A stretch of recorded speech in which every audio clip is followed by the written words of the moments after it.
siap nyetor? Tolong. Siapa yang siap? Langsung aja. Minimal 2 bait. Insyaallah. Sudah? Belum? Jawab. Tolong.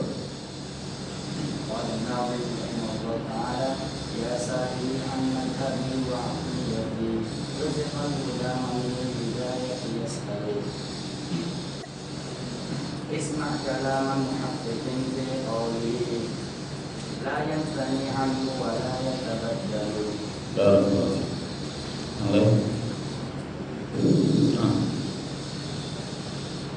Tolong. Siapa aja? Daripada ditunjuk mending angkat tangan. Tolong. Antum bisa? Belum lancar.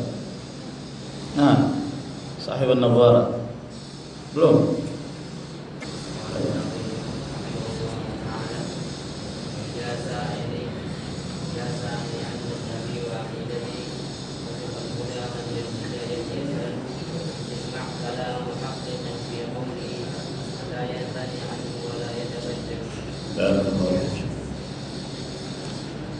Alhamdulillah hamdan كثيرا طيبا مباركا فيه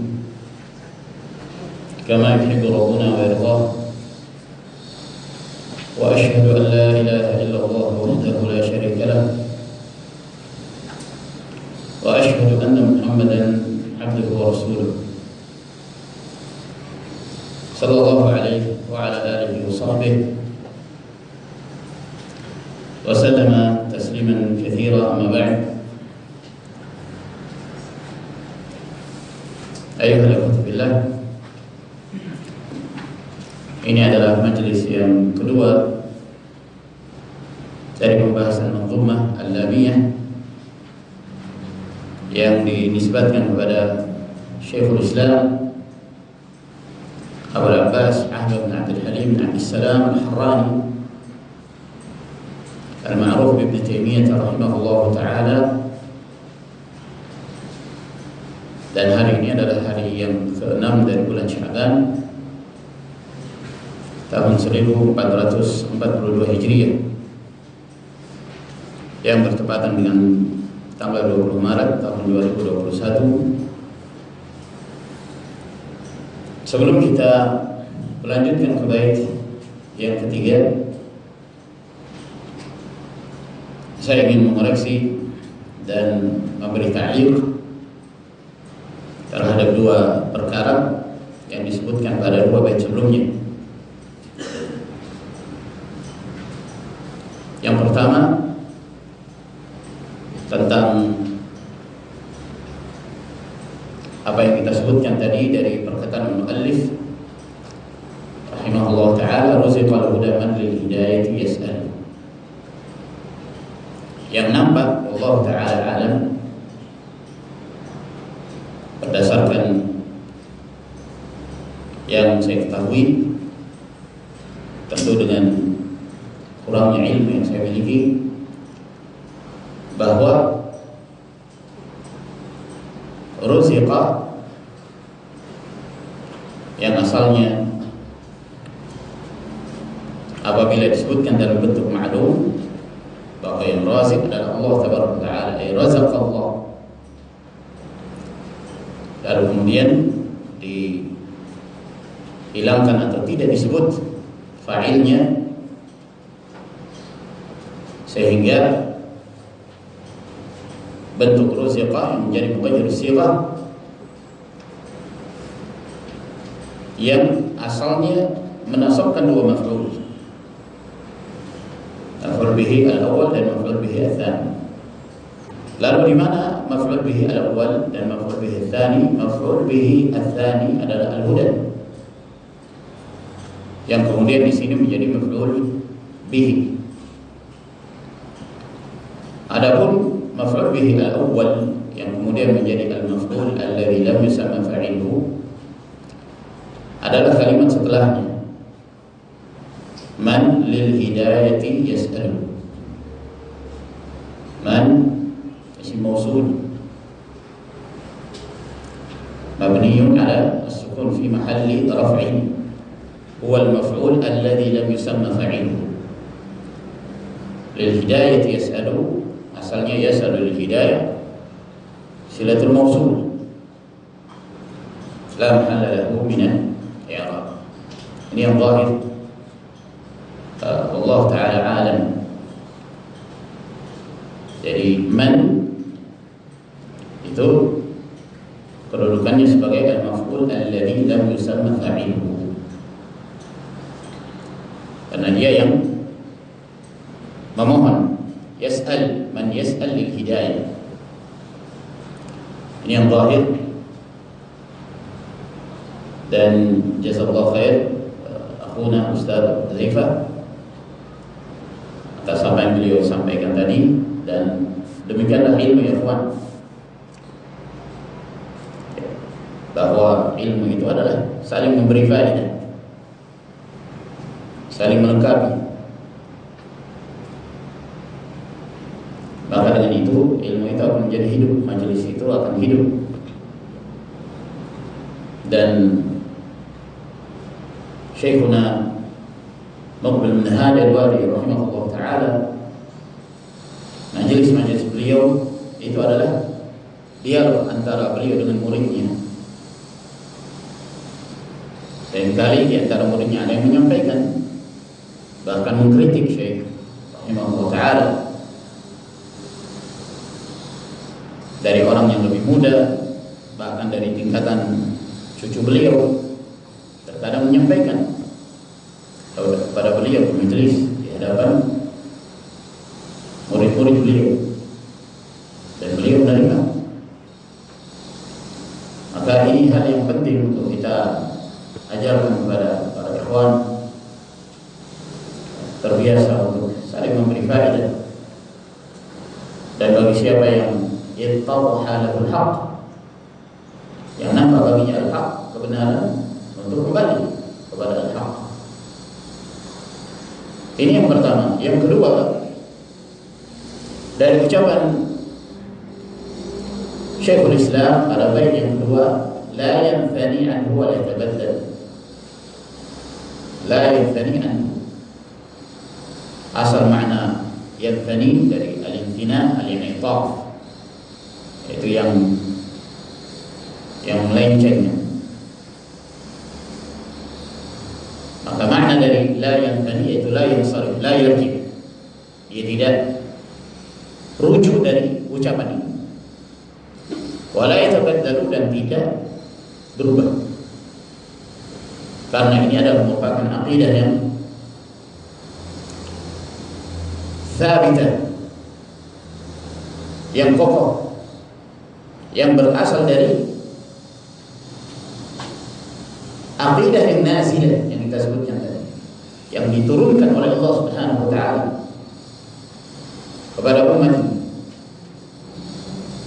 Maka Syekhul Islam Ibnu Taimiyah rahimahullah taala hendak menerangkan bahwa aqidah yang beliau sebutkan ini adalah sesuatu yang seorang harus berpegang teguh dengannya. Dia tidak boleh meninggalkannya. Dia tidak boleh rujuk darinya, dalam artian dia harus kokoh di atasnya. Dan sifat yang seperti ini, ayyuhal ikhwatu fillah, merupakan sifat yang khusus untuk para ulama sunnah, yang mereka membangun akidahnya dari al-mahajjatul bayda, dari hujjah yang jelas, yang terang, dari kalam Allah, dari sunnah Nabi sallallahu alaihi wasallam, dan dari apa yang datang dari salafu hadhihi ummah, pendahulu umat ini. Adapun ahlul bid'ah, akidah mereka tidak dibangun di atas akidah Ahlus Sunnah wal Jamaah. Oleh karena itu sifat Ahlus Sunnah wal Jamaah adalah ats-tsabat wal istiqamah 'alal haqq. Sementara sifat Ahlul Batil, Ahlul bidah sifat mereka adalah at-tanaqqul, berpindah dari satu keyakinan kepada keyakinan yang lain. Tidak memiliki kekokohan di atas prinsip-prinsip mereka. Hal ini disebabkan karena akidah mereka bukan dibangun di atas usul din as-sahihah, prinsip-prinsip agama yang thabit, yang sahih. Namun di antara mereka ada yang membangun akidahnya di atas akal, di atas hawa nafsu. Di antara mereka ada yang membangun akidahnya di atas qiyasat, qiyas-qiyas yang batil. Di antara mereka ada yang membangun akidahnya di atas prinsip al-dzauq, perasaan, mimpi-mimpi. Bukan dibangun di atas prinsip yang sahih. Sehingga mereka berpindah dari satu keyakinan menuju kepada keyakinan yang lain. Telah diriwayatkan dari Umar bin Abdul Aziz rahimahullah ta'ala, beliau mengatakan, man ja'ala dinahu 'urqatan lil khusumat akthara at-tanaqqul. Barang siapa yang menjadikan agamanya untuk jadikan sebagai bahan khusumah, perdebatan, pertengkaran, maka dia akan banyak berpindah-pindah dari satu keyakinan menuju pada keyakinan yang lain, dari satu prinsip bid'ah menuju pada prinsip bid'ah yang lain. Kenapa? Karena mereka tidak memiliki usuluddin yang sahih.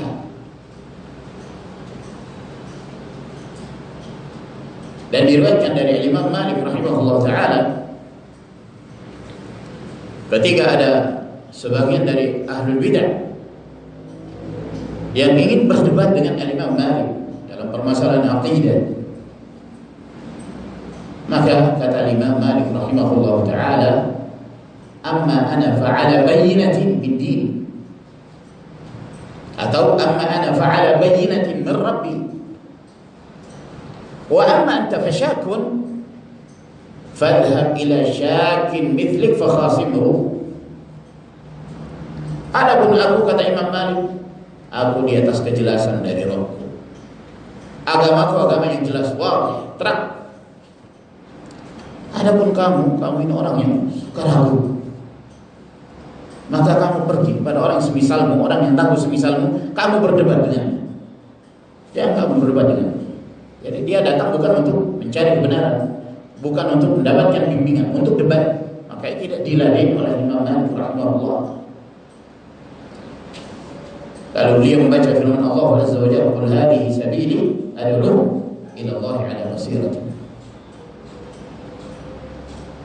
Asy-Syatibi rahimahullah ta'ala ketika menukil athar dari Imam Malik rahimahullah ta'ala ini, beliau mengatakan dalam kitabnya Al-I'tisam, فهذا شأن من تقدم من عدم تمكين زائغ القلب أن يسمع كلامه. Ini adalah kondisinya orang terdahulu, para ulama salaf. Mereka tidak memberi kesempatan kepada orang yang menyimpang hatinya untuk didengarkan ucapannya. Terkadang ada sebagian orang itu penasaran, itu akidahnya apa sih? Itu pemahamannya apa sih? Akhirnya dia mendengarkan semua pendapat dari ahlul bidah. Dari Syiah dia penasaran, dia mendengarkannya dari Al-Mu'tazilah, dari Al-Maturidiyah, dari Al-Asy'ariyah, dari yang lainnya. Semua dia dengarkan, alasannya penasaran. Akhirnya dia berpindah dari satu keyakinan kepada keyakinan yang lain, karena tidak memiliki thabat, tidak memiliki kekokohan di atas prinsip-prinsipnya. Dalam riwayat yang lain disebutkan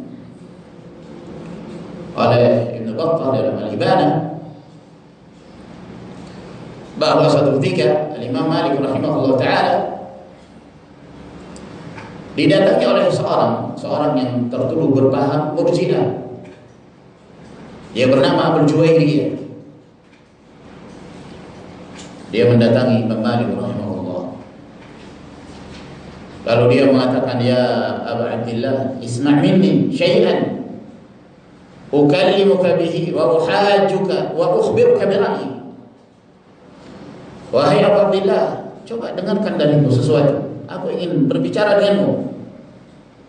Aku ingin ada hujjah denganmu. Aku ingin menyampaikan padamu apa yang menjadi pandanganmu. Kata Imam Malik rahimahullah, fa in ghalabtani, kalau kamu mengalahkan aku dalam perdebatan ini gimana? Kata dia, ya kalau saya kalahkan kamu ikut saya. In ghalabtuka ittaba'tani. Kalau aku mengalahkan kamu dalam perdebatan ini, ya kamu ikut saya. Kata Imam Malik, kalau ada orang lain yang datang kepada kita, lalu dia berdebat dengan kita dan kita kalah oleh orang itu, apa yang harus kita lakukan? Kata orang ini, ya kita ikut dia. Subhanallah. Kata Imam Malik rahimahullah ta'ala, ya Abdullah, ba'atha Allah Muhammadan sallallahu alaihi wa alihi wasallam bidinin wahidin wa araka tantaqilu min din ila din.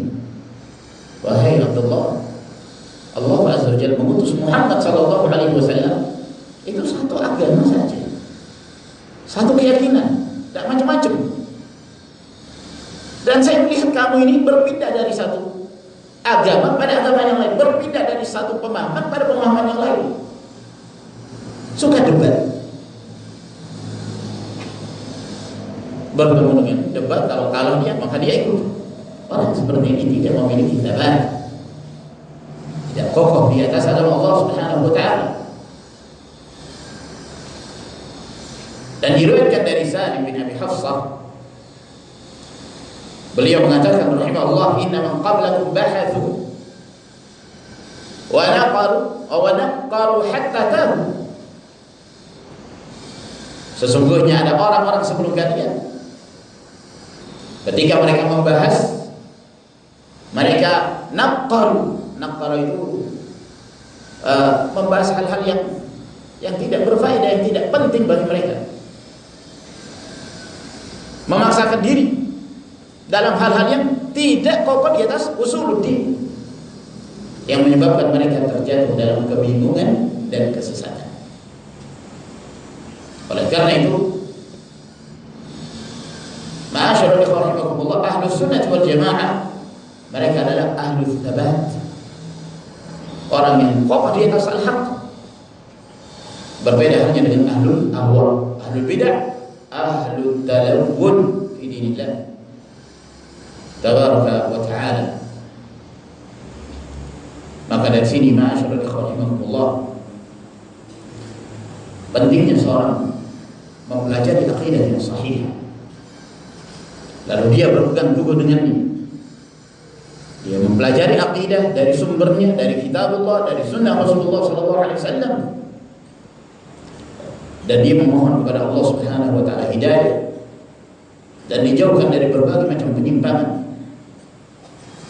Tidak cukup dengan amalan zahir,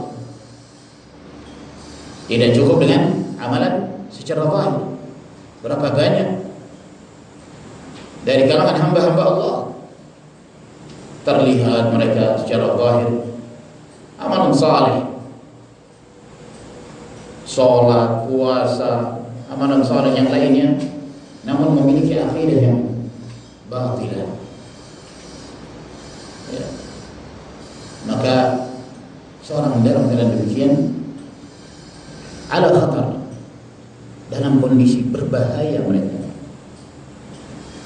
Bukankah Rasulullah SAW telah menyebutkan dalam hadis Abdullah bin Mas'ud radhiyallahu ta'ala anhu, inna ar-rajul la ya'malu bi 'amali ahli al-jannah fi ma yabdu lin-nas wa huwa min ahli an-nar. Ada seseorang dia beramal amalannya ahli jannah, secara zahir amalan saleh, fi ma yabdu lin-nas, itu yang nampak, di hadapan manusia, yang nampak amalannya bagus, amalannya saleh, wa huwa min ahli nar, kata Nabi sallallahu alaihi wasallam, dalam keadaan dia termasuk penghuni neraka. Kita masuki bait yang ketiga. Berkata An-Nawawi rahimahullah ta'ala, hubbus sahabati kullihim li madhhabun wa mawaddatul qurba biha atawassalu. Pada bait yang ketiga ini berkaitan dengan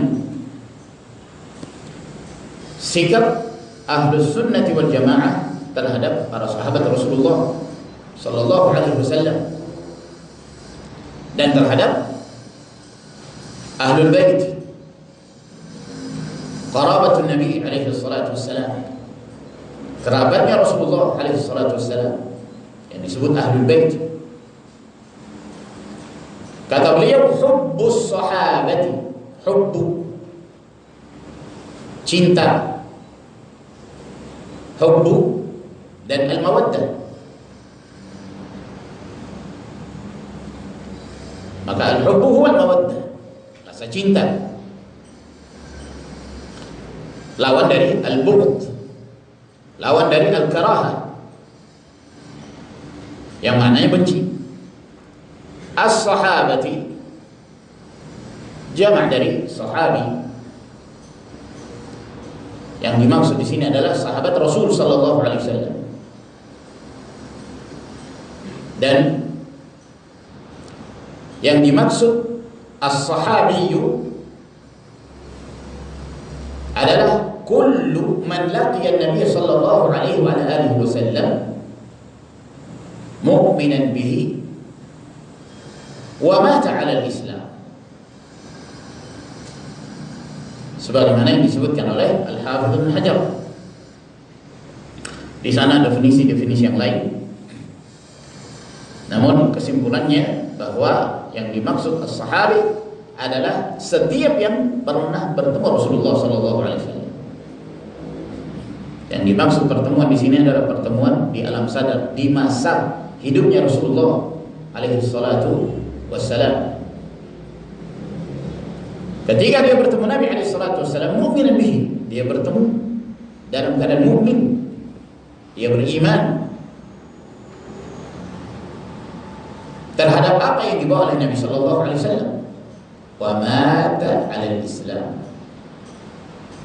dan meninggal sebagai seorang muslim. Jadi siapa saja yang pernah bertemu Rasulullah alaihi salatu wassalam, dan pertemuan itu tidak disyaratkan harus melihat. Di antara sahabat ada yang tidak pernah melihat Nabi sallallahu alaihi wasallam, tapi bertemu Rasulullah alaihi salatu wassalam. Di antara para sahabat ada yang buta, Abdullah ibn Umi Maktum radhiyallahu taala anhu. Sepakat para ulama bahwa beliau termasuk sahabat Rasulullah alaihi salatu wassalam, namun beliau tidak pernah bertemu Rasulullah, tidak pernah melihat Rasulullah sallallahu alaihi wasallam. Bertemu jelas, dan beliau sahabat, walaupun pertemuan itu sejenak di masa hidupnya Rasulullah alaihi salatu wassalam. Adapun yang bertemu Rasulullah di dalam mimpi itu bukan termasuk dari sahabat Rasul sallallahu alaihi wasallam. Oleh karena itu seorang yang tidak semasa dengan Nabi sallallahu alaihi wasallam tidak termasuk dari sahabat Rasul.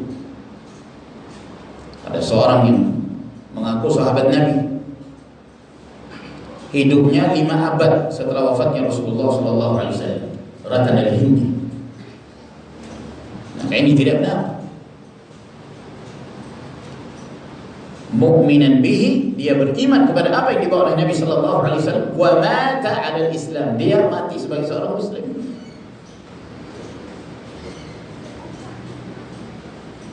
Di antara para sahabat ada yang ketika Rasulullah sallallahu alaihi wasallam wafat ada yang sempat murtad. Namun kemudian setelah itu dia kembali dan taubatnya membaik. Maka dia termasuk bagian dari sahabat Rasul sallallahu alaihi wasallam.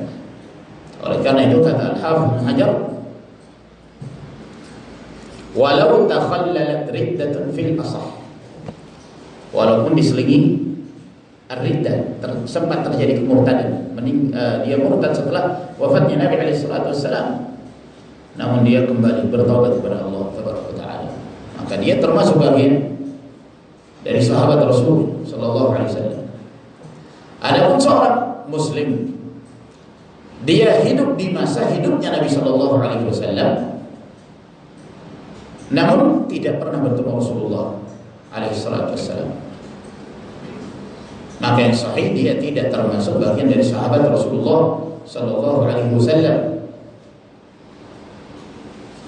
Dan mereka ini disebut mukhadramun, dan dia termasuk dari kalangan tabi'in, walaupun semasa dengan Nabi alaihi salatu wassalam. Dia mendapati masa jahiliyah, dia hidup di masa Nabi sallallahu alaihi wasallam, namun dia tidak pernah bertemu Rasulullah alaihi salatu wassalam, maka dia bukan bagian dari sahabat Rasul. Kata beliau, hubbus sahabati kullihim, mencintai para sahabat seluruhnya,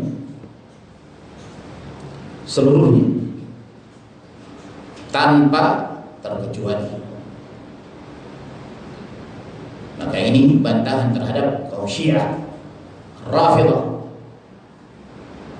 yang mencerca para sahabat, bahkan mengkafirkan para sahabat, dan menuduh bahwa mereka telah murtad sepeninggal Rasulullah SAW, kecuali orang-orang tertentu yang kata mereka selamat dari kemurtadan. Salman Al-Farisi, Al-Miqdad Ibn Al-Aswad, Abu Dzar Al-Ghifari, hanya orang-orang tertentu.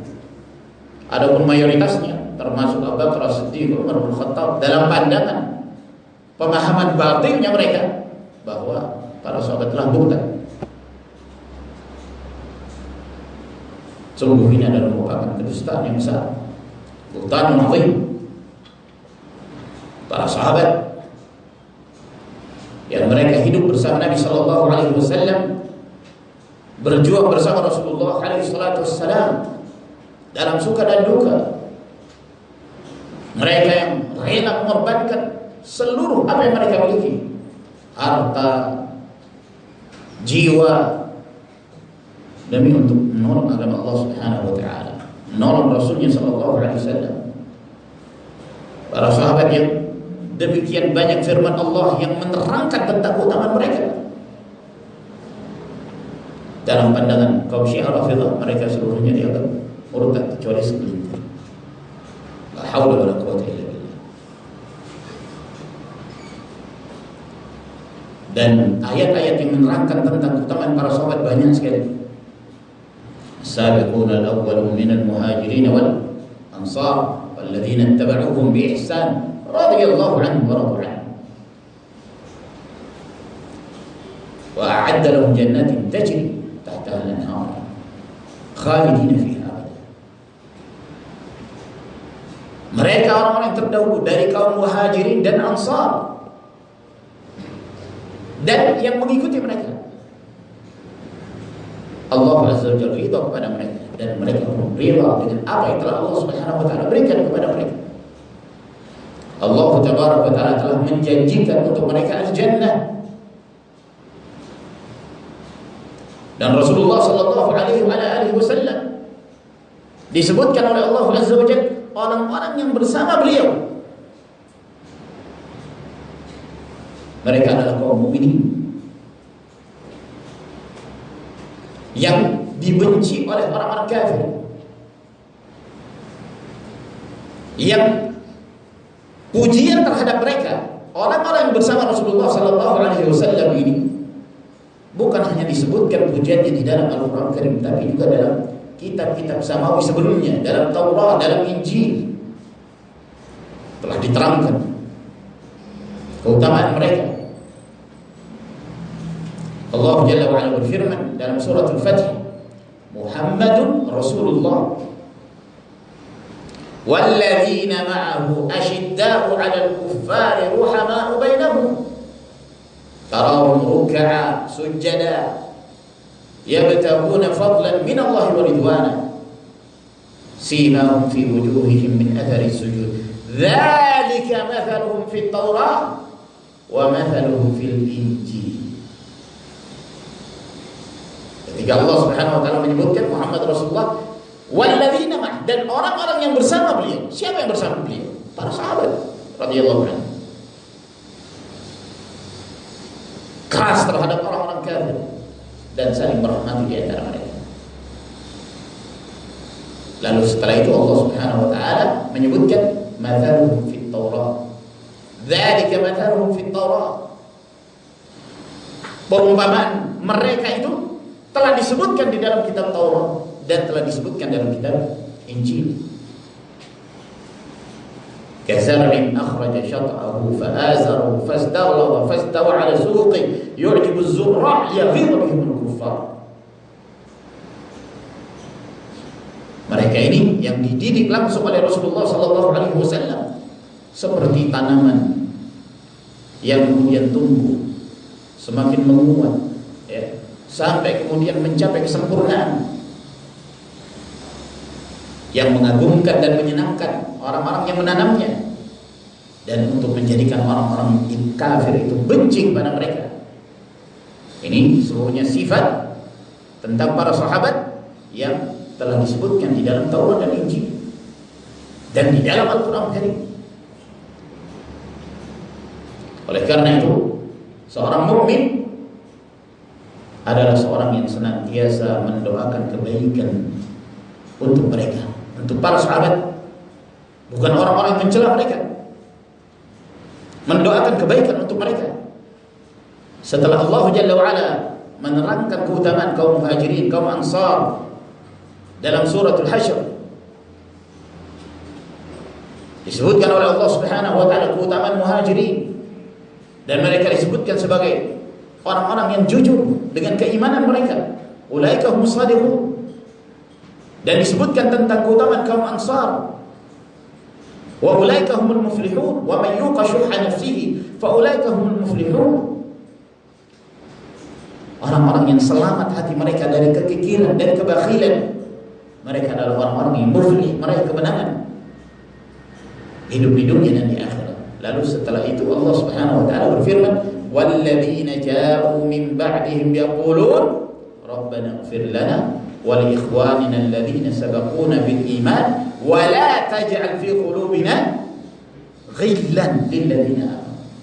Ini doa kaum mukminin setelah mereka. Ya Allah, ampunilah kami dan ampunilah saudara-saudara kami yang telah mendahului kami dengan keimanan. Mereka adalah para sahabat radhiyallahu taala anhum wa ardhahum.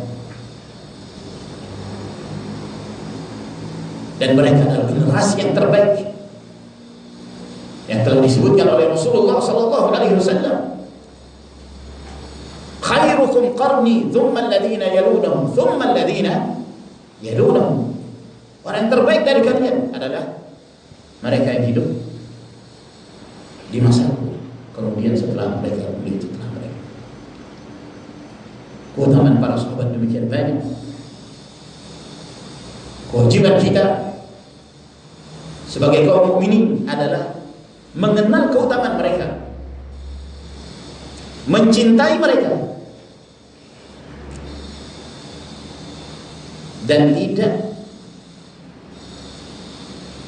tanaqqus, tidak melakukan celaan apapun kepada siapapun dari kalangan para sahabat radhiyallahu taala anhu, karena mencerca para sahabat adalah mencerca agama Allah Subhanahu wa taala itu sendiri. Melecehkan para sahabat adalah melecehkan agama Allah Subhanahu wa taala itu sendiri. Dari mana Islam ini sampai kepada kita? Dengan cara apa kita bisa mengenal kitab Allah dan sunnah Nabi sallallahu alaihi wasallam kalau bukan dari mereka, para sahabat radhiyallahu taala anhum? Sehingga kalau para penukilnya dituduh sebagai pendusta, dituduh sebagai orang yang telah murtad, kafir dan seterusnya, maka itu berarti tuduhan terhadap agama yang dengan kita berpegang teguh dengan apa yang datang dari Allah dan Rasulullah Sallallahu Alaihi Wasallam. Oleh karena itu disebutkan oleh Abu Zur'ah Ar-Razi rahimahullah, beliau mengatakan, "Idza ra'aita ar-rajula yantaqisu ahadan min ashabi Rasulillah sallallahu alaihi wasallam fa'lam annahu zindiq." Apabila engkau melihat seseorang dia melecehkan salah satu dari para sahabat Rasulullah sallallahu alaihi wasallam, satu saja dari sahabat Rasul, ketahuilah dia adalah seorang zindiq. Zindiq, seorang yang kafir, menampakkan diri sebagai seorang muslim untuk merusak Islam dari dalam, munafik. Kenapa dia zindiq? Wadzalika anna Rasulullah sallallahu alaihi wasallam indana haqqun wal Qur'ana haqqun wa innama adda ilaina hadzal Qur'ana was sunan ashabu Rasulillah sallallahu alaihi wasallam. Dalam keyakinan kami, kata beliau, Rasulullah itu hak, Al-Quran itu hak, dan yang menyampaikan Al-Quran dan Sunnah kepada kami adalah para sahabat Rasulullah sallallahu alaihi wasallam. Wa innama yuriduna an yujarrihu syuhudana liyubtilu kitab was sunnah wal jarhu bihim awla wa hum zanadiqah. Sesungguhnya tujuan mereka adalah ingin mencerca para saksi-saksi agama ini, para penukil agama ini, untuk membatalkan kitab Allah dan as-sunnah. Cercaan terhadap mereka itu lebih utama. Mereka adalah orang-orang zindiq. Maka seorang mukmin jauh dari mencerca para sahabat siapapun, termasuk dalam hal perselisihan yang terjadi di kalangan para sahabat. Jangan sekali-kali seorang muslim, seorang sunni salafi melepaskan lisannya untuk merendahkan, melecehkan satu pun dari sahabat Rasulullah SAW, baik yang berada di pihak Muawiyah radhiyallahu anhu, atau yang berada di pihak Aisyah radhiyallahu anha dalam peristiwa Jamal, atau yang berada di pihak Ali bin Abi Thalib radhiyallahu anhu. Kita mengatakan radhiyallahu ta'ala. Para sahabat, mereka yang memiliki as-sabaqiyah, mereka yang hidup bersama Rasulullah sallallahu alaihi wasallam, menerima ilmu secara langsung dari Nabi alaihi salatu wasallam. Walaupun kita mengatakan para sahabat bukanlah yang maksum, mereka terjatuh dalam kekeliruan, terjatuh dalam kesalahan, terjatuh dalam perbuatan dosa, akan tetapi kebaikan mereka menghapus kesalahan-kesalahan mereka. Allah Azza wa Jalla mengampuni mereka dan telah meridhai mereka dan telah menjanjikan untuk mereka al-jannat, surga Allah Subhanahu wa taala. Maka kewajiban kita adalah menyelamatkan hati kita dan menyelamatkan lisan. Menyelamatkan lisan kita dari mencerca mereka dengan cara apa? Beristighfar. Dan menyelamatkan hati kita dari kedengkian terhadap mereka. Itulah yang terkandung dalam firman Allah, walladzina ja'u min ba'dihim yaquluna rabbana ighfir lana wa li ikhwanina alladzina sabaquna bil iman wa la taj'al fi qulubina ghillan. Ketika seorang mukmin berdoa kepada Allah, wa li ikhwanina, ampunilah saudara-saudara kami yang mendahului kami dengan iman. Kata para ulama, ini adalah menunjukkan salamatu alsinati ahli sunnah min al-waqi'ati fi sahabah. Selamatnya lisan mereka untuk melecehkan para sahabat dengan istighfar, memohon ampun untuk para sahabat radhiyallahu ta'ala anhum. Dan dalam firman Allah, wala taj'al fi qulubina ghillan, jangan engkau menjadikan di dalam hati-hati kami ada ghil, ada kedengkian terhadap mereka. Ini adalah salamatul qulub. menyelamatkan hati-hati kita dari penyakit-penyakit hati terhadap para sahabat radhiyallahu ta'ala anhum. Diriwayatkan dari Aisyah radhiyallahu ta'ala anha, dikeluarkan oleh Abu bin Humaid bin Munzir, juga meriwayatkan Ibn Abi Hatim, bahwa Aisyah radhiyallahu ta'ala anha mengatakan, umiru an yastaghfiru li ashabi Rasulillah sallallahu alaihi wasallam fasabbuhum. Mereka diperintahkan untuk beristighfar terhadap para sahabat Rasul sallallahu alaihi wasallam, namun yang mereka lakukan adalah mencela para sahabat. Itulah yang dilakukan oleh kaum Syiah Rafidhah dan yang sepaham dengan mereka. Kata Imam Ahmad rahimahullah ta'ala, kata beliau, wa min al-hujjati al-wadihah al-thabitati al-bayyinah al-ma'rufah dzikru mahasini ashabi Rasulillah sallallahu alaihi wasallam kullihim ajma'in wal kaffu an masawihim wal khilafu alladhi shajara bainahum. Termasuk di antara hujjah yang jelas, yang kokoh, yang terang adalah menyebutkan kebaikan-kebaikan para sahabat Rasulullah sallallahu alaihi wasallam, kullihim ajma'in, seluruhnya, wal kaffu an masawihim, dan menahan diri dari keburukan-keburukan mereka, tidak menyebutnya, tidak merendahkan para sahabat dengan keburukan yang ada pada mereka, dan menahan diri dari perselisihan yang terjadi di antara mereka. Lalu kata beliau, faman sabba ashab Rasulillah sallallahu alaihi wasallam aw ahadan minhum aw intaqasahu aw ta'ana alaihim aw ta'arrada bi'aibihim aw 'aba ahadan minhum fahuwa mubtadi'un khabithun mukhalifun lima dalla alaihi alkitab was sunnah. Maka barang siapa yang mencela para sahabat Rasul sallallahu alaihi wasallam, atau satu pun dari mereka, atau merendahkan mereka, atau mencerca mereka, atau menyebutkan aib, kekurangan mereka, atau mencela salah seorang dari mereka, maka dia adalah seorang mubtadi', ahlul bid'ah, yang khabith, yang menyelisihi apa yang telah disebutkan di dalam Al-Quran dan As-Sunnah. La yaqbalullahu minhu sarfan wala adla. Allah subhanahu wa ta'ala tidak menerima apapun dari apa yang diamalkan, yang wajib, yang sunnah, tidak akan diterima oleh Allah Jalla wa'ala. Bal hubbuhum sunnah, mencintai para sahabat adalah sunnah.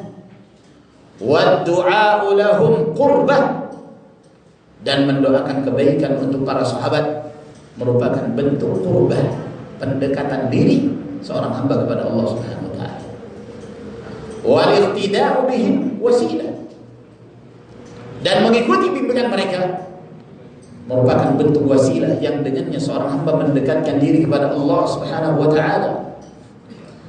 Wal akhdhu bi atharihim fadilatun minal fadail, dan mengikuti jejak-jejak mereka merupakan keutamaan dari keutamaan-keutamaan yang telah diterangkan di dalam kitab Allah, di dalam sunnah Rasul sallallahu alaihi wasallam.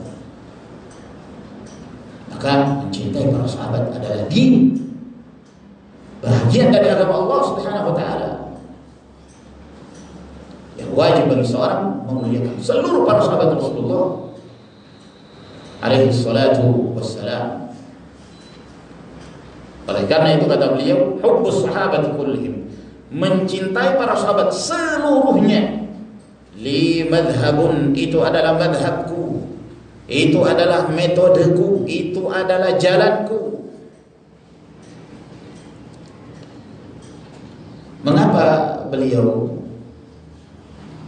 menyebutkan prinsip yang pertama tentang cinta kepada para sahabat. Para ulama mengatakan bahwa di sini An-Nazim memulai dengan menyebutkan kecintaan kepada para sahabat untuk menerangkan bahwa kebenaran sebuah akidah itu dibangun di atas apa yang telah datang dari para sahabat Rasulullah SAW.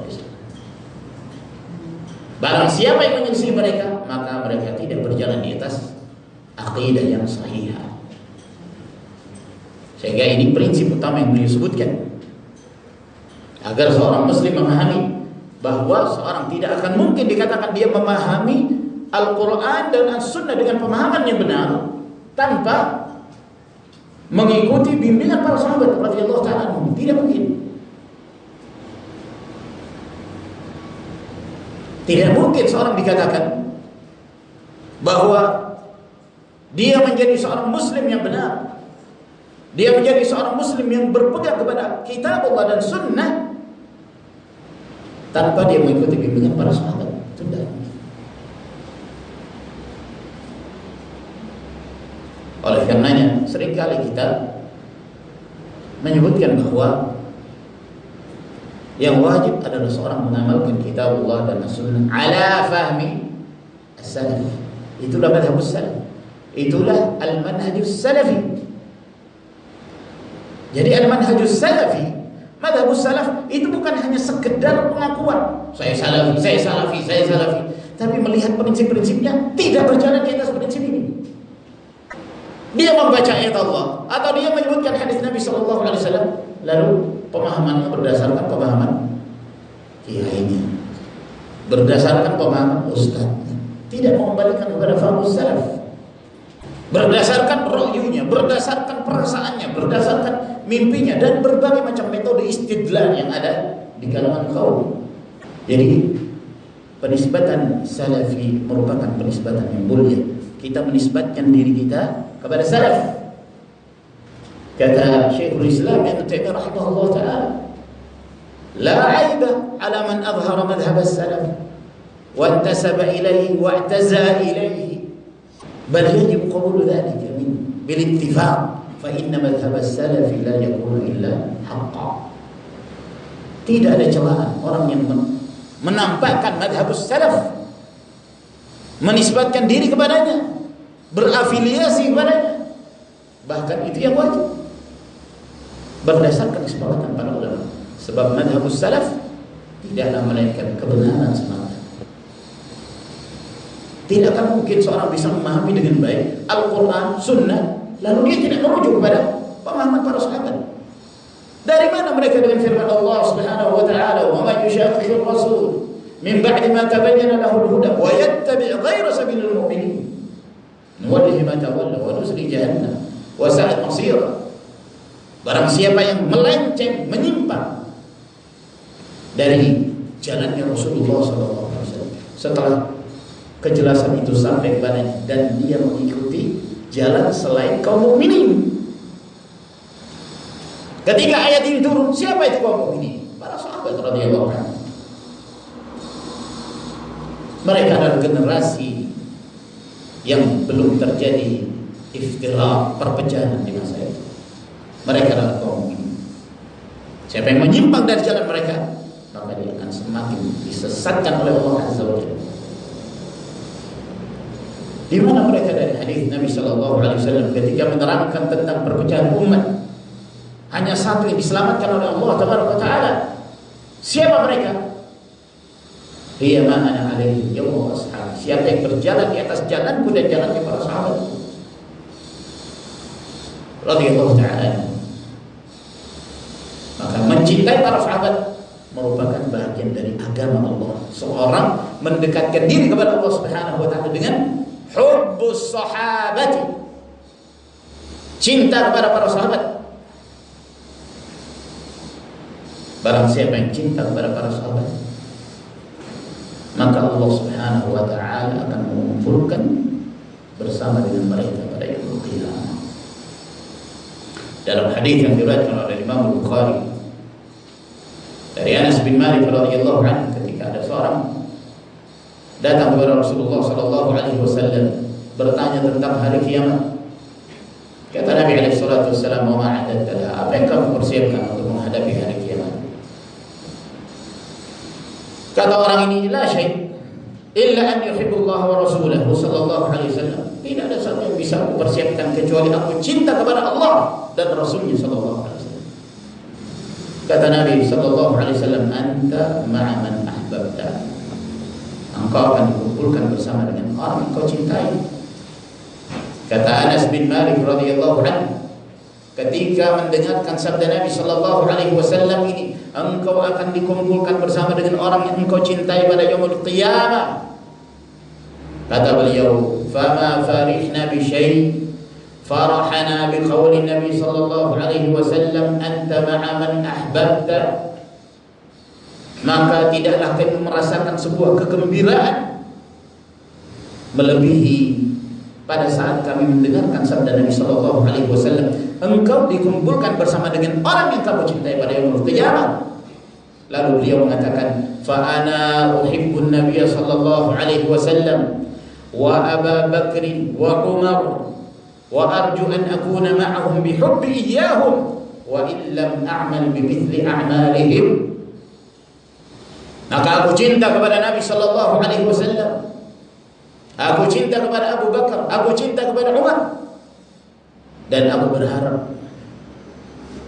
semoga aku dikumpulkan bersama dengan mereka karena kecintaanku kepada mereka, walaupun aku tidak mampu beramal seperti apa yang mereka amalkan. Ini ucapan Anas bin Malik radhiyallahu anhu, bagian dari sahabat Rasul sallallahu alaihi wasallam.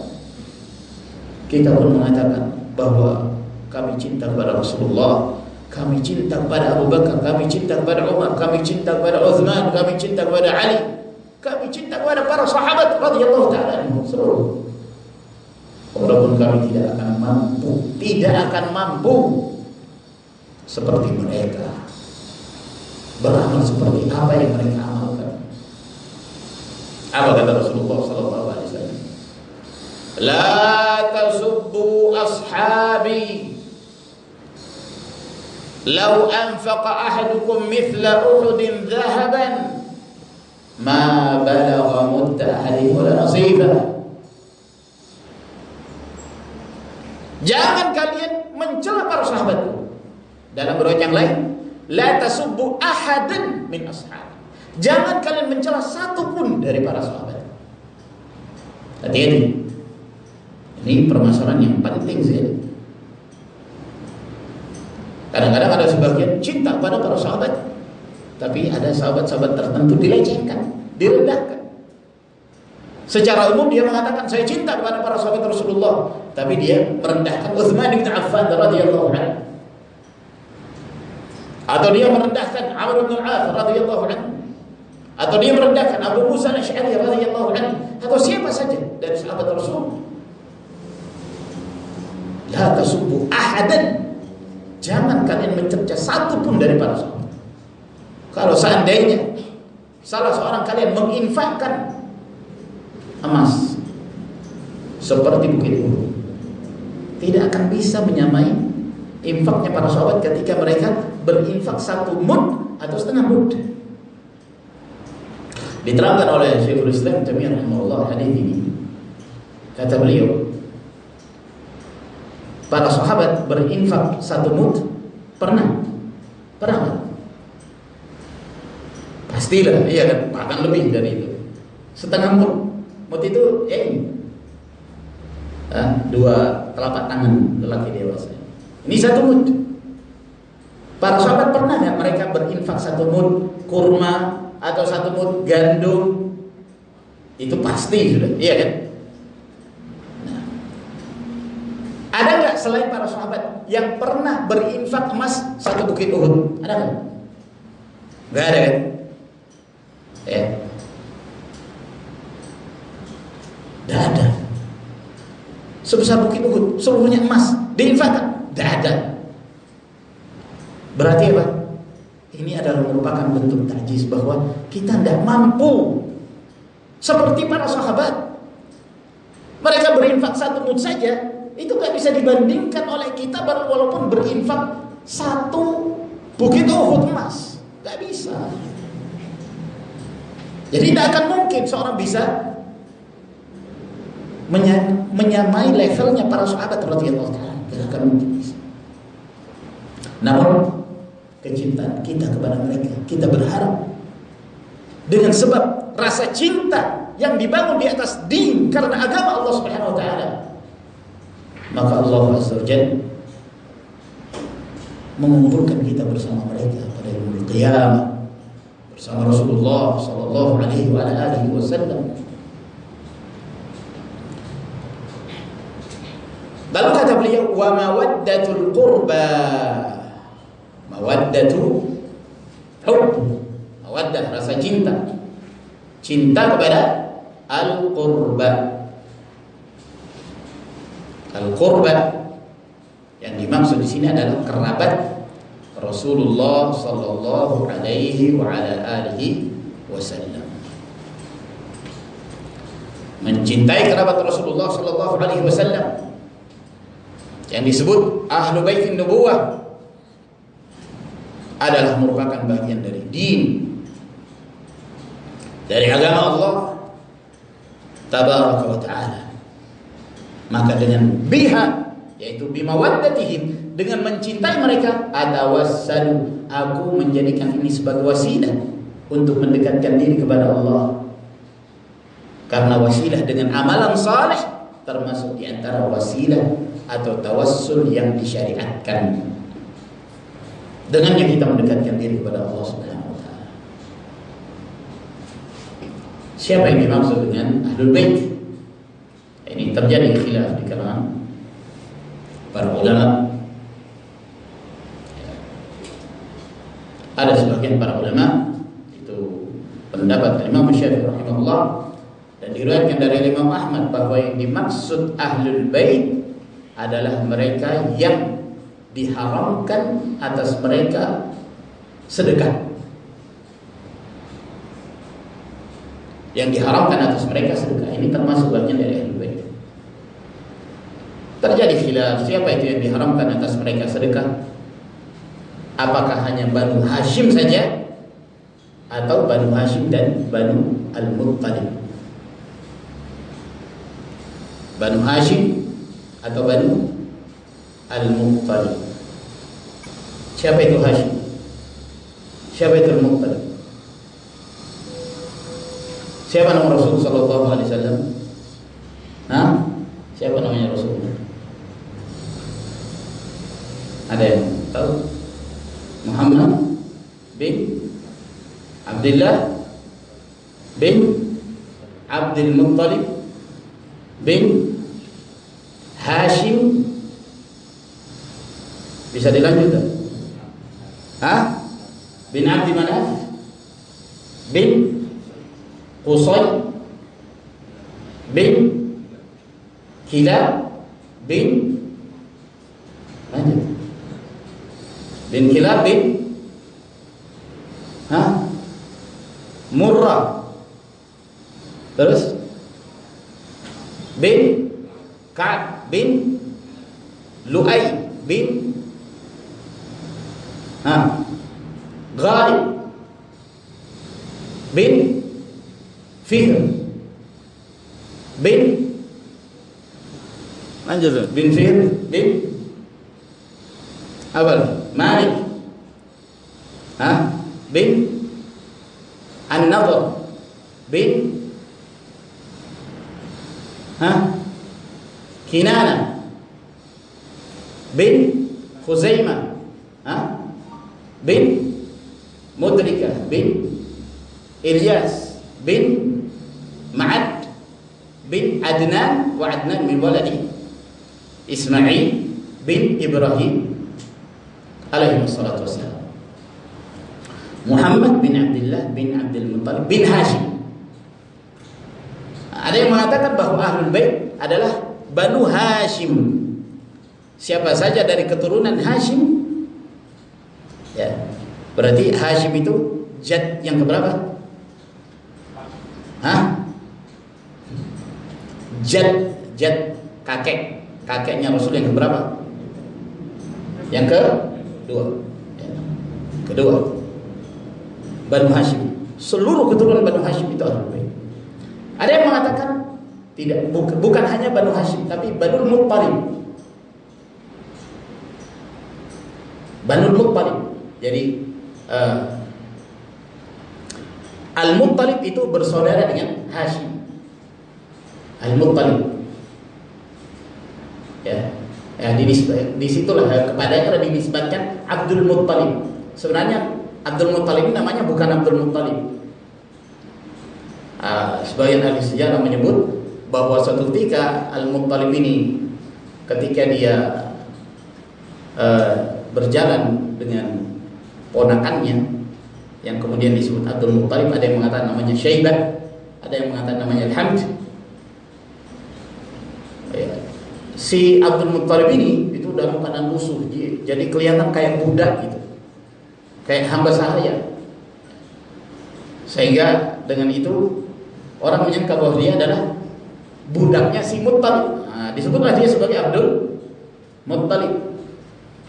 Namanya Syaibah, ada yang mengatakan yang lain, ada yang mengatakan namanya Al-Hamd. Jadi Al-Muttalib itu bersaudara dengan Hashim.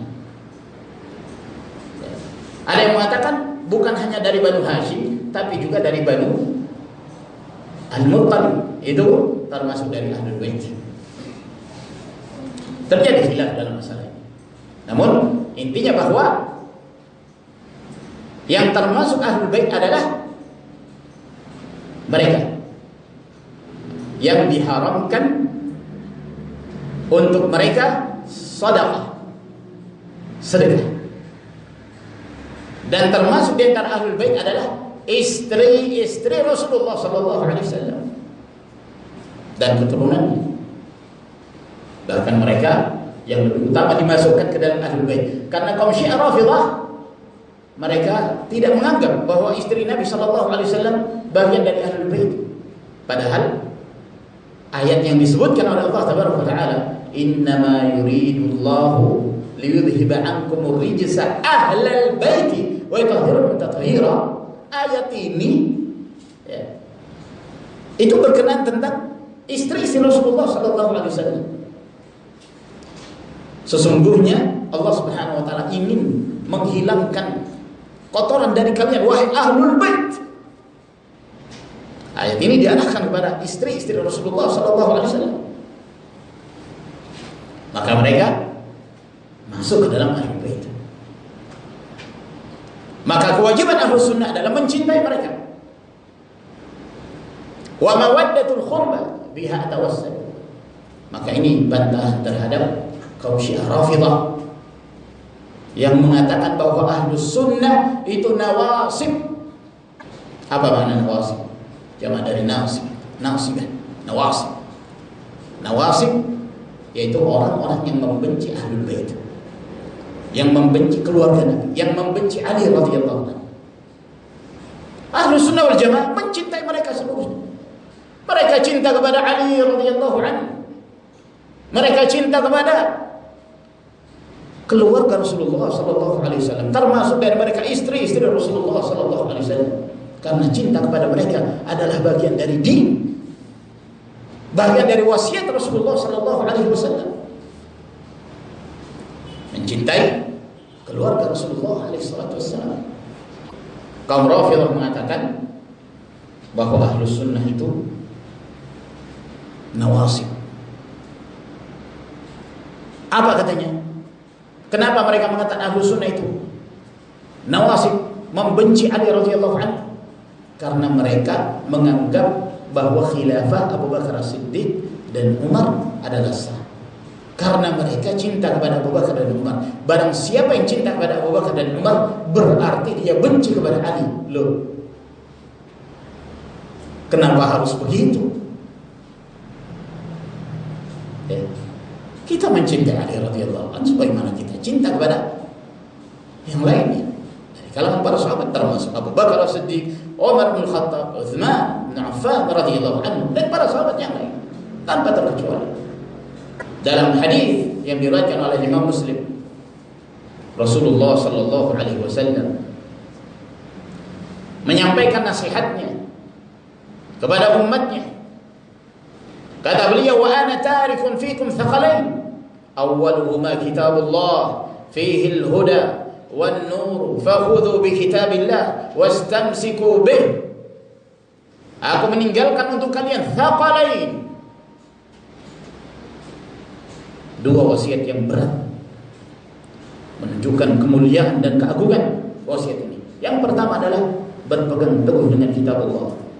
Di dalam kitab Allah, di sana ada hidayah, di sana terdapat cahaya. Fakhudhu bi kitabillah, maka berpegang teguhlah kalian dengan kitab Allah. Wastamsiku bih. Lalu setelah itu Nabi SAW mengatakan, wa ahlu baiti udzakirukumullahu fi ahli baiti, udzakirukumullahu fi ahli baiti. Diulang-ulang oleh Rasulullah SAW. Aku ingatkan kalian untuk senantiasa berbuat baik kepada ahlu baiti, ahlul bait Rasulullah. Maka perawi yang meriwayatkan hadis ini dari Zaid bin Arqam bertanya kepada Zaid bin Arqam, sahabat Nabi SAW, wa man ahlu baitihi ya Zaid? Siapa yang dimaksud ahlul bait itu wahai Zaid? Alaysa nisa'u min ahli baiti? Bukankah istri-istri beliau bahagian dari ahlul bait? Kata Zaid bin Arqam, nisa'u min ahli baiti, walakin ahlu baitihi man hurima sadaqata ba'dahu. Bahwa istri-istri beliau dari ahlul bait. Namun ahlul bait juga adalah orang yang diharamkan bagi mereka untuk memakan dari hasil sedekah. Lalu beliau menerangkan mereka adalah dari keluarga Ali, dari keluarga Aqil, dari keluarga Ja'far, dan dari keluarga Abbas. Kullu haula'i hurima sadaqah. Mereka semuanya tidak diperbolehkan makan dari hasil sedekah. Ini menunjukkan bahwa berbuat baik dan menjaga kehormatan, kemuliaan keluarga Nabi Shallallahu Alaihi Wasallam bagian dari din yang diwasiatkan oleh Rasulullah Shallallahu Alaihi Wasallam kepada umat.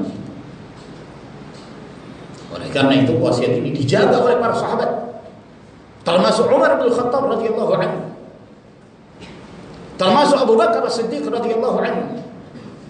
Dalam riwayat Imam Al-Bukhari, Abu Bakar As-Siddiq radhiyallahu anhu mengatakan, urqubu Muhammadan sallallahu alaihi wa alihi wasallam fi ahli baitihi. Hendaknya kalian menjaga kehormatan Rasulullah sallallahu alaihi wasallam terhadap ahlul baitnya, terhadap keluarganya. Jangan kalian menyakiti mereka, jangan kalian berbuat keburukan kepada mereka. Dan Abu Bakar As-Siddiq mengatakan, walladzi nafsi biyadihi la qarabatu Rasulillah sallallahu alaihi wasallam ahabbu ilayya an asila min qarabati. Aku menghubungi, menyambung hubungan dengan kerabat Rasulullah sallallahu alaihi wasallam itu lebih aku cintai daripada menyambung hubungan dengan kerabat. Menyambung hubungan dengan kerabat, silaturahim, salah satu kewajiban seorang muslim.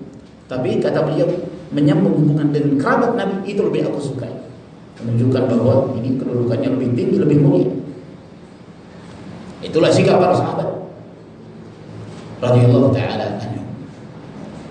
Lalu kemudian beliau mengatakan, walikullihim qadrun ala wa fadailun lakinnama as-siddiqu minhum afdal. Walikullihim, dan untuk seluruh mereka.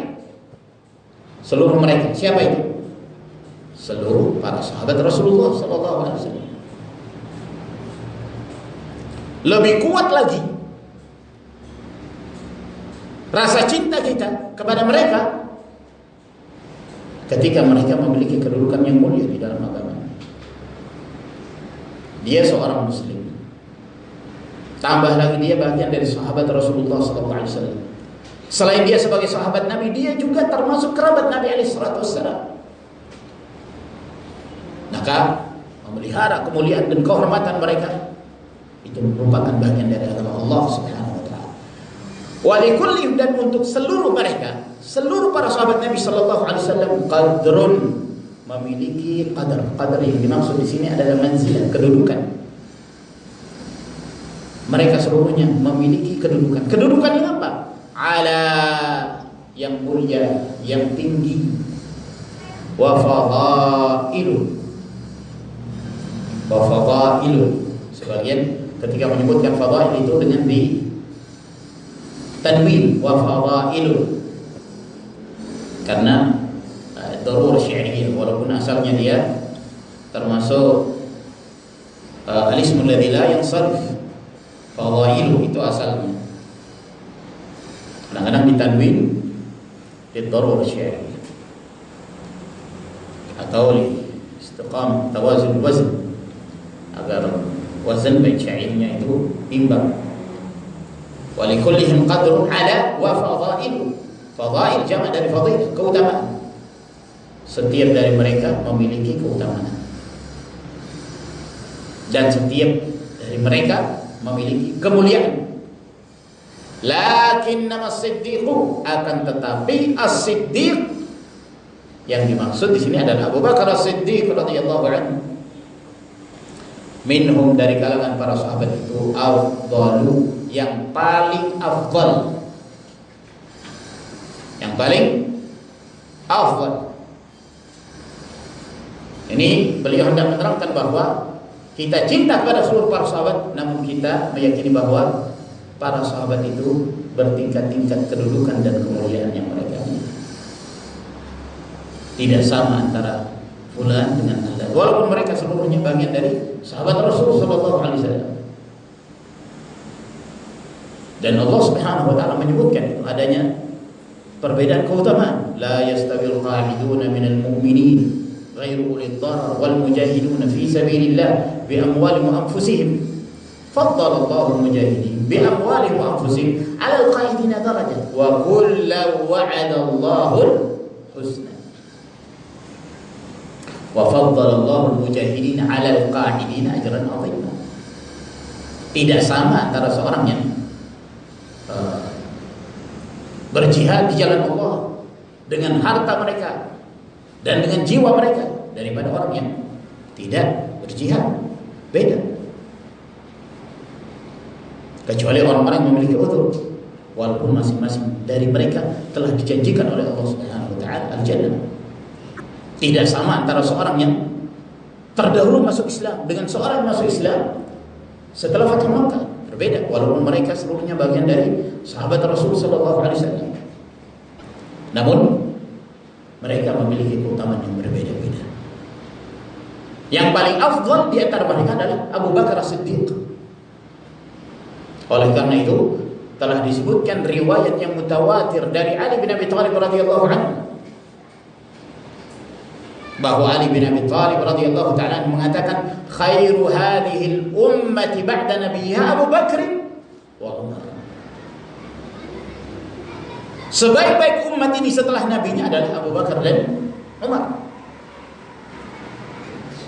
Bahkan beliau mengatakan, la yufaddiluni ahadun ala Abi Bakr wa Umar illa jaladtuhu haddal muftari. Tidak ada seseorang lebih mengutamakan aku daripada Abu Bakar dan Umar, melainkan aku akan cambuk dia. Dia dikenakan hukum had karena dia telah melakukan firyah. Dia seorang muftari. Dia telah melakukan kebohongan, menganggap bahwa Ali bin Abi Thalib lebih afdal daripada Abu Bakar dan Umar. Ini pengakuan dari Ali bin Abi Thalib radhiyallahu ta'ala itu sendiri.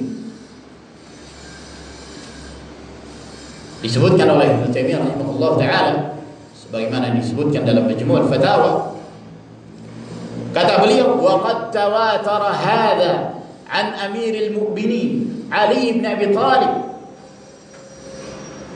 wa qala yurwa hadha an amiril mu'minin Ali min nahwi 80 wajhan, wa annahu kana yaqulu ala mimbar al-Kufah.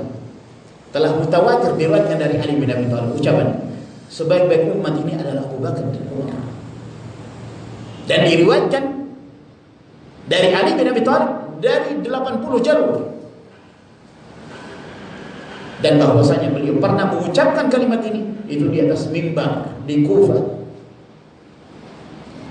Barang siapa yang lebih mengutamakan aku daripada Abu Bakar dan Umar, aku cambuk dia. Radhiyallahu ta'ala. Dan bahkan Abu Bakar As-Siddiq radhiyallahu ta'ala bukan hanya sekedar Beliau sebagai orang terbaik umat ini setelah Nabi Sallallahu Alaihi Wasallam. Beliau orang yang paling afdal setelah para nabi dan rasul. Setelah para nabi dan rasul, beliau paling afdal dibandingkan seluruh umat setelah para nabi dan rasul. Oleh karena itu diriwayatkan oleh At-Tirmidzi rahimahullah dalam jami'nya dari Anas bin Malik bahwa Rasulullah sallallahu alaihi wasallam mengatakan kepada Abu Bakar dan Umar, "Hadzani sayyidakuhu li ahli al-jannah min al-awwalin wal akhirin illa an-nabiyyin wal mursalin." Ini dua orang ini, Abu Bakar dan Umar, sayyidakuhu li ahli al-jannah. Al-kuhul jamak kan. Asal mana dari kuhul? Itu seorang yang berusia melewati 30 sampai 40 tahun. Ada yang mengatakan sampai 50 tahun. Itu disebutkan kuhul. Keduanya adalah pemimpinnya, kuhul ahlul jannah. Dari yang awal sampai akhir, beliau pemimpinnya. Kecuali para nabi dan rasul. Dari sini para ulama mengatakan bahwa setelah nabi dan rasul, siapakah manusia terbaik? Abu Bakar As-Siddiq radhiyallahu anhu, kemudian Umar bin Khattab radhiyallahu taala anhu. Abu Bakar As-Siddiq memiliki banyak keutamaan. Beliau termasuk sahabat yang awal masuk ke dalam Islam. Beliau yang paling banyak memberikan dan mengeluarkan hartanya di jalan Allah Subhanahu wa taala, menolong agama Allah, menolong Rasulullah sallallahu alaihi wasallam. Beliau yang menemani Rasulullah sallallahu alaihi wasallam dalam perjalanan hijrah menuju ke Madinah. Beliau yang senantiasa membenarkan apa saja yang disampaikan oleh Rasulullah alaihi salatu wasallam ketika manusia mendustakannya. Orang-orang mendustakan berita tentang Al-Isra wal Mi'raj, bahwa Rasulullah sallallahu alaihi wasallam mengalami perjalanan sampai ke Al-Masjidil Aqsa, bahkan sampai ke langit demi langit, hingga bertemu Allah Subhanahu wa taala dalam waktu semalam. Kaum musyrikin menjadikan ini sebagai bahan tertawaan. Mereka menyampaikan itu kepada Abu Bakar As-Siddiq radhiyallahu anhu. Abu Bakar As-Siddiq radhiyallahu ta'ala anhu tidak goncang mendengarkan berita itu. Bahkan lebih dari itu, beliau meyakini kebenarannya. Beliau telah membenarkan apa yang diberitakan oleh Nabi sallallahu alaihi wasallam berupa wahyu yang siang malam datang kepada Nabi, turun kepada Rasulullah alaihi wasallam. Beliau benarkan. Gimana beliau tidak membenarkan berita tentang Al-Isra? Nah, dalam sebuah hadis yang diriwayatkan oleh Imam Al-Bukhari dari Abu Hurairah radhiyallahu anhu, ketika Rasulullah sallallahu alaihi wasallam selesai mengerjakan salat subuh, beliau menghadap kaum muslimin. Maka Rasulullah sallallahu alaihi wasallam bercerita, "Bainama rajulun yasuqu baqaratan idh rakibaha fadarabaha faqala inna lam nukhlaq li hadha innama khuliqna lil harth." Ketika ada seorang lelaki menggiring sapinya, lalu dia mengendarainya dan memukul sapi itu. Dia kendarai lalu dia pukul. Maka sapi itu pun berkata, "Kami itu tidak diciptakan untuk ini, untuk dikendarai. Sapi bukan kendaraan," katanya si sapi ini. "Kami ini diciptakan untuk bercocok tanam, untuk membajak sawah," katanya sapi. Orang-orang mengatakan, "Subhanallah, baqarah tatakallam." Sapi bisa ngomong. Kata Nabi sallallahu alaihi wasallam, "Fa inni u'minu bihadza ana wa Abu Bakar wa Umar." Saya beriman tentang hal ini. Saya, Abu Bakar, Umar mengimani. Sapi ngomong, iya, sapi ngomong. Lalu Nabi sallallahu alaihi wasallam bercerita kembali bahwa ada seorang memiliki beberapa kumpulan kambing. Lalu kemudian datang seekor serigala yang merampas salah satu dari kambing tersebut. Lalu dia lari. Maka kambing ini karena dia minta tolong pada serigala itu untuk dilepaskan, minta supaya dilepaskan oleh serigala. Kata si serigala, "Istanqadtaha minni faman laha yawmus sabr yawma la ra'i laha ghairi." Engkau minta untuk dibebaskan dariku, siapa yang akan menjagamu pada peristiwa Yaumus Sabr? Kata para ulama, Yaumus Sabr yaitu di masa hari di mana manusia banyak terfitnah, ya, yang menyebabkan mereka tidak lagi peduli dengan kambing-kambing mereka, sehingga kambing itu udah ada yang merawatnya serigala. Sehingga tidak diterkam oleh singa, diterkam oleh hewan-hewan buas yang lain.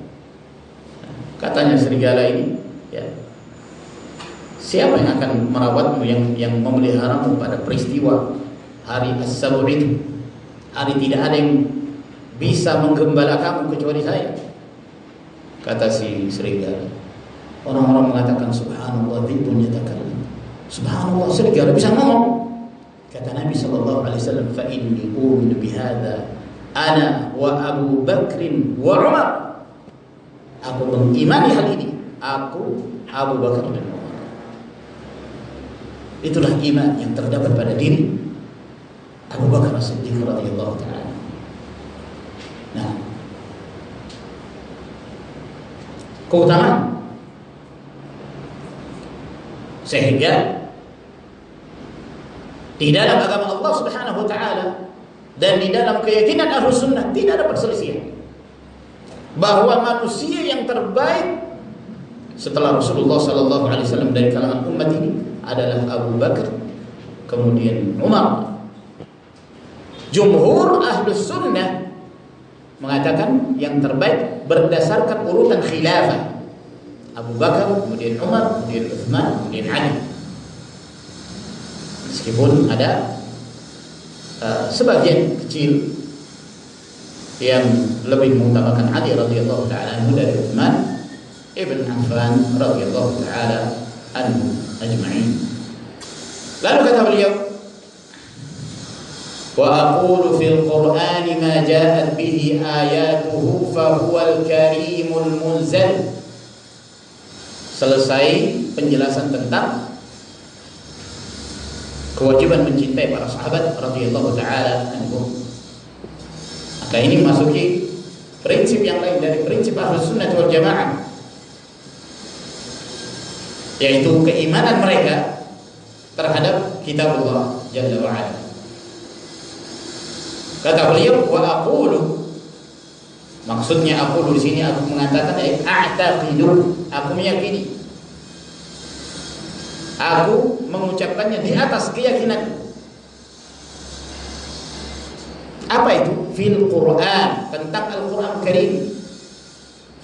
Ma ja'at bihi ayatuhu, apa yang datang dengannya berupa ayat-ayatnya. Fahuwa al-karimu, maka dia adalah Al-Quran yang mulia. Al-munzal, yang diturunkan oleh Allah Subhanahu wa ta'ala kepada Rasulnya sallallahu alaihi wa alihi wasallam. Apa yang dimaksud Al-Quran? Al-Quranul Karim adalah merupakan sebuah nama untuk firman Allah tabaraka wa ta'ala yang diwahyukan kepada Nabi sallallahu alaihi wasallam, yang tertulis di dalam mushaf yang terkandung di dalam mushaf itu 114 surah yang diawali dengan surah Al-Fatihah dan diakhiri dengan surah An-Nas. Inilah yang disebut Al-Quran yang terdapat di dalam mushaf yang terdiri dari 114 surah. Oleh karena itu ada yang disebut Al-Hadits Al-Qudsi, walaupun itu wahyu dari Allah Subhanahu wa taala, namun bukan termasuk dari Al-Qur'anul Karim. Berbeda dalam hal keutamaan. Jadi Al-Qur'an adalah mushaf yang terdiri dari 114 surah. Setiap surah memiliki jumlah ayat-ayat yang minimalnya terdiri dari 3 ayat. Apa yang dimaksud surah? Banyak sekali definisi yang disebutkan oleh para ulama. Ya. Dan ringkasnya bahwa yang dimaksud surah adalah Al-Quran yang minimalnya mengandung 3 ayat. Seperti wal 'asri innal insana lafi khusr illa alladziina aamanu wa 'amilus shalihati wa tawassaw bil haqqi wa tawassaw bis sabr. 3 ayat. Idza jaa nasrullah, al-ayat 3 ayat. Maka itu yang disebut surah. Adapun al-ayah yang dimaksud ayat di sini kata beliau maja'at bihi ayatuhu. Ayatuhu jamak dari ayatun. Dan asal makna dari al-ayah adalah al-alamah, tanda, yaitu tanda terputusnya sebuah ucapan dari yang sebelumnya menuju kepada yang setelahnya. Jadi ayat itu sebagai pemisah antara satu kalimat dengan kalimat yang berikutnya, disebut ayat. Dan dia disebut ayat karena itu adalah merupakan firman Allah Subhanahu wa taala yang menunjukkan kebesaran Allah, tanda-tanda kekuasaan Allah Subhanahu wa taala, di mana manusia lemah untuk mendatangkan yang semisalnya. Ada yang mengatakan bahwa asal dari ayatun itu dari ayayatun seperti syajarah, seperti agama. Lalu kemudian berubah menjadi ayat. Jadi ayayatun yaknya kemudian berubah menjadi alif, lalu kemudian di mad menjadi ayat. Ada yang mengatakan dari adiyah seperti aminah, lalu disebabkan karena illatul sarfiyah menjadi ayat. Ada yang mengatakan dari ayyah, dari ayyah.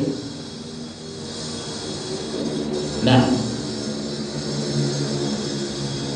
walhasil saya selesaikan dulu yang sedikit ini. Wa aqulu fil Quran, maka aku berpendapat dan berkeyakinan tentang Al-Quran ma ja'a bihi ayatuhu, yaitu apa yang dibawa berupa ayat-ayatnya. Fa huwa al-karim, maka ayat tersebut Al-Quran itu adalah Al-Karim, yang mulia. Allah Jalla wa Ala berfirman, innahu laqur'anun karim fi kitabim maknun. Sesungguhnya itu adalah Al-Quran yang mulia. Al-munzal yang diturunkan, tanzilun min rabbil alamin, inna anzalnahu fi lailatul qadar, nazala bihi ar-ruhul amin. Dan banyak sekali ayat-ayat yang menunjukkan bahwa Al-Quranul Karim adalah merupakan wahyu ilahi yang diturunkan oleh Allah Subhanahu wa ta'ala. Wa huwal karimu al-munzal. Nah, ada sebagian seperti yang kita sebutkan tadi pada muqaddimah, ada yang mengatakan fa huwal qadimu, pengganti al-karim. Al-qadim ini kalau benar, ya, yang nampak bahwa itu tidak benar. Kalau benar itu al-qadim, maka jelas ini bukan dari Syekhul Islam Ibnu Taimiyah, karena ada mungkin dalam banyak ucapan Syekhul Islam dalam berbagai kitab beliau membantah orang mengatakan bahwa Al-Quran itu qadim. Bahkan itu termasuk di antara bid'ahnya Ahlul Kalam. Dan orang yang pertama kali mengatakan Al-Quran itu qadim adalah dari kelompok Al-Kullabiyah, Abdullah bin Sa'id bin Kullab, yang mana Syekhul Islam Taimiyah rahimahullah ta'ala mengatakan bahwa itu adalah bid'ah. Nanti akan kita terangkan dari sisi mana bid'ahnya orang yang mengatakan bahwa Al-Quran qadim ini, karena berkaitan tentang permasalahan sifat Allah Subhanahu wa ta'ala, yaitu sifatul kalam. Karena waktu, maka sambil sini insyaallah ta'ala kita lanjutkan pada sesi yang ketiga ba'da maghrib. Allah ta'ala a'lam bis-shawab. Wa akhiru da'wana alhamdulillahi rabbil alamin. Sallallahu ala nabiyyina Muhammad wa ala alihi wa sahbihi wa sallama tasliman katsira. Dan diharapkan pada ikhwan untuk ditambah hafalannya. Kalau bisa malam ini selesai sampai 16 ya. Tapi minimalnya sampai bait yang kelima yang disebutkan tadi. Assalamualaikum.